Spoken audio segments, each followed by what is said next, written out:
Kids refused to invite me to their wedding or any special occasions because their family was already full after their mom got married to her affair partner.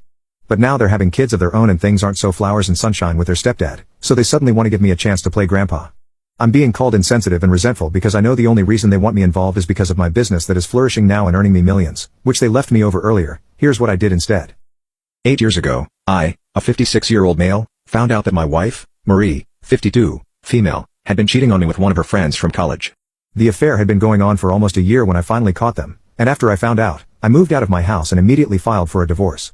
We had already been having a pretty rough time in our marriage because she didn't think that I was bringing home enough money as a high school baseball coach, and even though I was doing my best, she just constantly kept complaining about everything.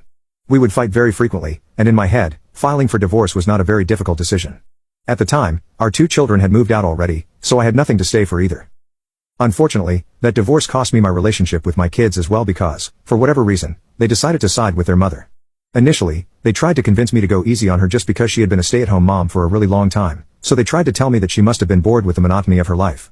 On top of that, after they had moved out, we had started bickering over every little thing as well. Naturally, she wasn't happy, and I was going through a bit of a rough patch financially as well, but I couldn't understand why my kids were trying so hard to get me to forgive Marie, especially considering the fact that I was going through the exact same problems that she was, and yet I hadn't gone out of my way to cheat on her.